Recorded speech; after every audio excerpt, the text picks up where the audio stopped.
இன்றே டவுன்லோட் செய்து உங்கள் ஃபேவரட் ஷோக்களை என்ஜாய் பண்ணுங்க. இந்த பிரியாவை கண்டுபிடிச்சு என் கையாலேயே கொல்லணும்னு தான் என் மனசு துடிச்சது. ஆனா நீங்களே அவளை அரெஸ்ட் பண்ணி உள்ள தள்ளிட்டீங்கன்னு அப்பா சொன்னாரு. என்ன சந்திரு, சட்டத்தை காப்பாத்த வேண்டிய நாமளே சட்டத்தை கையில எடுக்கலாமா? இன்னும் சொல்ல போனா உங்களை விட அதிகமா பாதிக்கப்பட்டது நான் தான். நான் நினைச்சிருந்தேன்னா பிரியாவை என்கவுண்டர்ல போட்டு தள்ளிட்டு அப்படியே முடிச்சிருக்க முடியாதா? ஆனா அப்படி செய்ய எனக்கு தோணல. துர்கா, அப்படியே உங்க அப்பா கிட்ட இருக்கிற துணிச்சல், நேர்மை, இது எல்லாமே உங்ககிட்ட இருக்கு. நீங்க சொன்னது சரிதான். ஆனா அவ பண்ண காரியம் எப்படிப்பட்டது?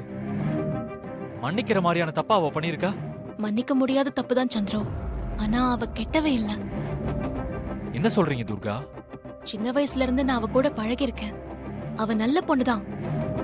திடீர்னு இப்படி மாறிட்டான். அதுக்கு காரணம் அவ உங்களை அந்த அளவுக்கு நேசிச்சிருக்கா. சரி, அதெல்லாம் விடுங்க. இப்பதான் நீங்க நார்மல் ஆயிட்டீங்கல்ல, உங்களுக்கு நான் அட்வைஸ் பண்ண வேண்டியதில்ல. சீக்கிரமாவே உங்க அப்பா அம்மா கிட்ட சொல்லி ஒரு நல்ல பொண்ணா பார்த்து நீங்க கல்யாணம் பண்ணிக்கோங்க. நீங்க என்ன சொல்ல வரீங்கன்னு புரியுது துர்கா. நானும் தெளிவாயிட்டேன். ஒன்னும் பிரச்சனை இல்ல, நான் பாத்துக்கிறேன். ம்.